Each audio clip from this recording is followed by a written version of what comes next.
Hi everyone. So in this video we will be talking about Cognizant Gen Z. Okay. So जो Cognizant Gen Z है, Cognizant Gen Z के यहाँ पर जो assessments हैं, assessments यहाँ पर कंप्लीट हो चुके हैं. अब अगर आप लोगों ने अपने असेसमेंट्स दे दिए हैं, you can let me know in the comment section के जो आपके असेसमेंट्स थे वो कैसे गए. नाउ वी ऑल नो कि असेसमेंट के स्कोर के बेसिस पे हमें तीन प्रोफाइल्स मिलती हैं, which is Cognizant Gen Z Pro and Gen Z Next. Okay. Now we will talk about this. ठीक है कि actually if you are starting to prepare the interviews for this, how you can prepare. Now talking about the interviews, first of all ये जो तीन positions हैं तीनों को हम एक बार हिसाब में लेकर चलेंगे. जब हम इंटरव्यू प्रिपरेशन की बात करते हैं तीनों ही प्रोफाइल के लिए, टोटली डिपेंडिंग अपॉन कि आपके असेसमेंट्स कैसे गए थे, उसके बेसिस पर यहाँ पर आपको इंटरव्यूज आते हैं. बट जो इंपॉर्टेंट पॉइंट है जानना कि क्या चीज़ें कॉमन है. तो सबसे पहले तो एक जो सबसे कॉमन चीज़ होती है वो है प्रोग्रामिंग लैंग्वेज. तो अगर आपको किसी भी पोजीशन के लिए इंटरव्यू आता है, आपको एक प्रोग्रामिंग लैंग्वेज एटलीस्ट अच्छी नॉलेज होनी चाहिए. दूसरा आता है आपका SQL, because SQL holds a very important part in Cognizant GenC interview for all positions. And ये एसक्यूएल को असेसमेंट में भी इसलिए इंक्लूड करके रखते हैं. So SQL holds very important part. Then third is project.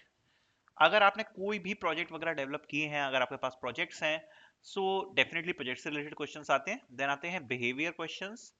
अब बिहेवियर क्वेश्चंस होते हैं आपके एचआर टाइप ऑफ क्वेश्चंस, ठीक है, जो कि आपकी बिहेवियर रिलेटेड चीजें होती हैं. And fifth thing is your CV. So ये पांच चीजें तो काफी ज्यादा कॉमन है, आपने सीवी में जो भी मेंशन करके रखा हुआ है वो चीजें आपसे पूछी जाती है. But now we will talk about the exact difference in the interviews. Okay. So अगर आप देखोगे तो ऑलरेडी मैंने बहुत सारे इंटरव्यू एक्सपीरियंस पोस्ट करे हुए हैं. And if you want to prepare for the interviews also I will be providing you the link, okay, of my interview notes. अगर आप इनको एक्सेस करना चाहते हो तो आपको इंटरव्यू नोट्स की जो लिंक है वो मैं आपको डिस्क्रिप्शन में प्रोवाइड करा के दे दूंगा. सो इंटरव्यू नोट्स में हमने ऑलरेडी वैसे सारे के सारे जो सब्जेक्ट्स वगैरह हैं वो कवर करे हुए हैं. So interview notes you can purchase and उसमें आपको सभी सब्जेक्ट जो कि आपके इंटरव्यूज में इंपॉर्टेंटली पूछे जाते हैं वो आपको मिल जाएंगे, जो कि हमारी वेबसाइट पर अवेलेबल है KN Academy Jobs कोर्सेज पर. ठीक है. सो इसकी लिंक मैं आपको डिस्क्रिप्शन में प्रोवाइड करा दूंगा, so which you can purchase. Price is currently 149. Okay. And future में भी आप किसी कंपनी के लिए यूज कर सकते हो. Not talking about the interviews, जैसा मैं आपको कह रहा था कॉग्निजेंट के पर्टिकुलर अगर हम इंटरव्यू के बारे में बात करें जेंसी के लिए, अगर आप अपनी प्रिपरेशन स्टार्ट कर रहे हो, फर्स्ट ऑफ ऑल दो चीजें जो आपको सबसे अच्छे से प्रिपेयर कर लेनी है. पहला होती है आपकी प्रोग्रामिंग लैंग्वेज. अब भैया प्रोग्रामिंग लैंग्वेज में क्या प्रिपेयर करना है? देखो प्रोग्रामिंग लैंग्वेज में बेसिक आपको अपना ऊप्स प्रिपेयर करना है. ऊप्स प्रिपेयर करना है और जो भी आपका लैंग्वेज है उसके अराउंड आपको क्वेश्चंस प्रिपेयर करने हैं. दूसरी चीज होती है प्रॉब्लम सॉल्विंग. भैया कोडिंग क्वेश्चन वगैरह, हाँ, तो बेसिक कोडिंग क्वेश्चन आपकी प्रैक्टिस होनी चाहिए. जैसे अगर आपने कॉग्निजेंट का एग्जाम दिया तो भी आपने कोडिंग क्वेश्चंस तो सॉल्व करे ही होंगे. तो कॉग्निजेंट के लिए बेसिक आपकी प्रॉब्लम सॉल्विंग अच्छी होनी चाहिए. बहुत ज्यादा डिटेल में जाने की जरूरत नहीं है, बट एटलीस्ट आपको जो आपके बेसिक डेटा स्ट्रक्चर्स वगैरह होते हैं, एरे, लिंक्ड लिस्ट, है ना, और आपकी स्ट्रिंग्स, इन सब का आपको एक अच्छा आइडिया होना चाहिए. ठीक है. 2D मैट्रिक्स, तो ये जो बेसिक डेटा स्ट्रक्चर्स और इनसे रिलेटेड क्वेश्चंस हैं वो आपको आने चाहिए. Plus theory of oops and problem solving का आपको बेसिक आइडिया होना चाहिए. तो इतना तो आपको प्रोग्रामिंग में चाहिए. दूसरा जो इंपॉर्टेंट पार्ट है वो है आपका एसक्यूएल. तो एसक्यूएल में आपको एसक्यूएल क्वेरीज इंपॉर्टेंट है. एंड जैसा मैंने आपको इंटरव्यू नोट्स बताया था, इंटरव्यू नोट्स में आपको 60 एसक्यूएल क्वेरीज मिल जाएंगी रिलेटेड टू द इंटरव्यूज, जिसको आप यूज कर सकते हो. ठीक है. साथ साथ में एसक्यूएल क्वेरीज हो गई जो कि इंपॉर्टेंट है, आपको अच्छे से आने चाहिए. साथ में एसक्यूएल के जो सिंटेक्स होते हैं, सिंटेक्स मतलब किस चीज के लिए हम क्या चीज यूज करते हैं, क्या सिंटेक्स यूज करते हैं, वो सब. तो एसक्यूएल भी इंपॉर्टेंट है. Plus theory of SQL, like आपको थ्योरी जरूर अच्छे से पता होनी चाहिए, लाइक कीज क्या होती है.